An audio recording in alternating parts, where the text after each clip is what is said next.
Hi agents, here's a guide on how to get the Dodge City Gunslinger holster. This exotic holster is aptly named after Dodge City, Kansas, USA, where locals, outlaws, and lawmen recorded some of the most violent gunfights during the late 1800s, from the dusty streets to inside raucous saloons and gambling halls. So, where does an agent begin their DCG cosplay journey? First, visit NPC Anaya Al-Khalik, sitting at the crafting station inside the White House base of operations, and purchase the DCG holster blueprint. A 3-step goal project will now be available to track from the project's menu. FYI, each step is completed inside the Washington, D.C. map. Step 1 is titled Goal Project Intel, Go West Young Agent. You see, that's what I want to talk to you about. Travel to the furthest west control point on the map to Riverside Gas Station in West End. Secure the control point and loot the fast leather belt component from the supply room cache. Note, this step can be completed on any global difficulty. Next, open the project menu, donate the item, then return to the project officer at the White House BOPS to complete. Step 2 is titled The Rude, the Bad, and the Evil. Get 3 coffins ready. Agents must attack control points at threat level 4 from each the Hyenas, True Sons, and Outcast enemy factions. Any control point on the map can be selected. Defeating a named enemy, who thematically will be wearing a cowboy hat, will each drop a component required for Step 2. Specifically, Hyenas will drop ornate leather holster. True Sons will drop inverted leather holster. And Outcast will drop oiled hammer guards. Fun fact, each of the hat-fitted NPCs' names are a tribute to main characters from the Japanese neo-noir space western anime series, Cowboy Bebop. Do not shoot her. Please? No. During my runs, each faction's named enemy spawned during the second wave when defending the control point. If this was different for you, then please let us know inside the comments. Further, control points will automatically be elevated to threat level 4 when global settings are on heroic difficulty. If a lower setting is enabled, agents will need to complete activities linked to the control point marked with the +1 to raise the threat level accordingly. Once each of the faction named bosses are eliminated, donate the components as in Step 1, return once again to the project officer to complete, and the third and final project step will be activated.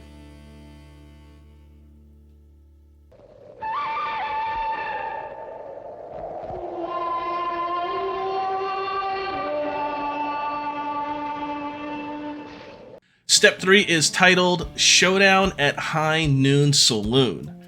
This is a time-sensitive event, and just like the title suggests, agents will pay tribute to the classic Western Gunslinger film motif. At around 1200 hours military time, or 12 p.m., aka high noon, the named boss, Caden Ian Tracto, will spawn inside the Bistro Laglon, located on the corner of 15th and G Street. Interesting note, Bistro Laglon translates to Eagle Restaurant from French. I'm not sure how a French eatery fits into the project's Western theme, or an eagle for that matter, but there is a bar inside to satisfy the saloon reference. I digress. Our final showdown can be easily marked on the map just northeast of White House BOPS along the eastern border of the region. FYI, agents can also unlock an echo at the location if you have not done so already. The only trick in completing Step 3 is arriving at high noon. The Division 2 features an uninterruptible world clock. Current time of day is accessible through the main menu screen by hitting escape on mouse and keyboard, for example. Agents can also find the world clock inside photo mode. I headed out on foot around 11:45 and easily arrived on time for the showdown. Defeating the main boss may also involve a civilian capture activity, which routinely spawns at the same location. I also completed the final project step on heroic difficulty. If you experienced a different showdown scenario or completed on a lower difficulty, then please let us know in the comments. Lastly, open the goal project from the project's menu, donate the last material, and visit the project's officer to complete. Congrats agents, you now have the Dodge City Gunslinger holster blueprint and required exotic materials. However, you're not quite finished and walking off into the sunset yet. When visiting the crafting station, you will still need to acquire 2 items to craft the exotic holster. Specifically, the Providence modular holster and Petrov drop leg holster. Agents can easily craft items if they have unlocked blueprints already, or purchase directly from a buy-sell vendor. Gear blueprints can be acquired via several sources, including specific story or side missions, control points, or daily and weekly projects.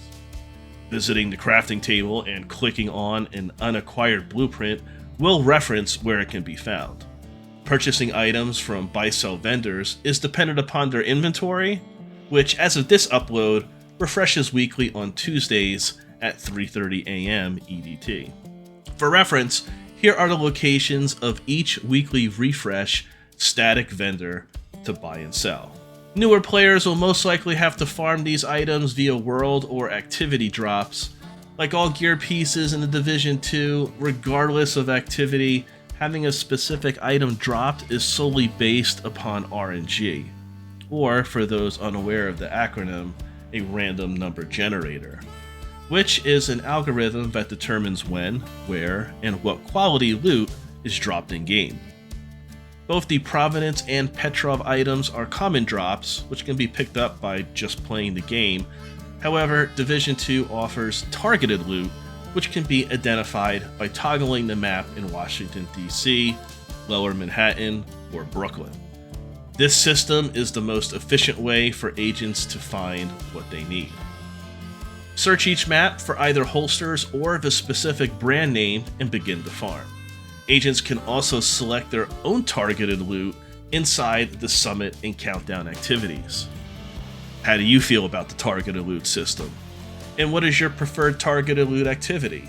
As always, please share and support in the comments.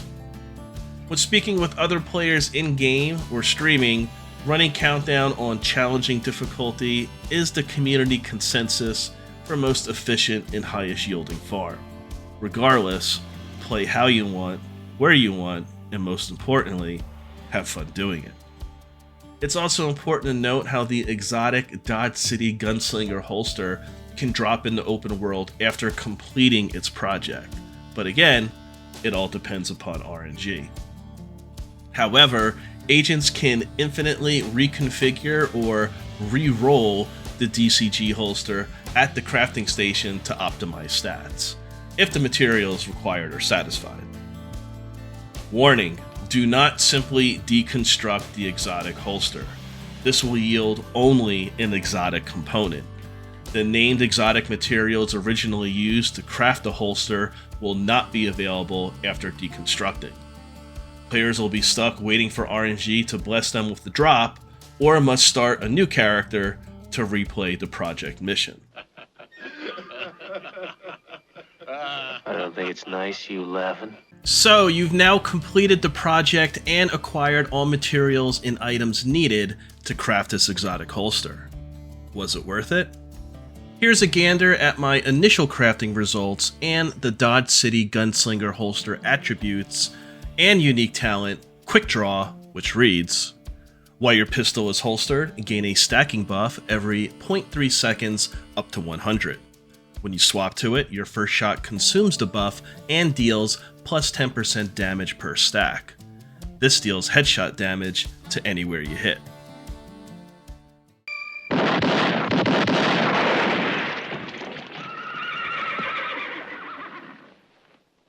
If you found this video helpful, then consider subscribing and be sure to share your Division 2 Gunslinger builds and thoughts inside the comments below. Thank you for watching, and good hunting, agents.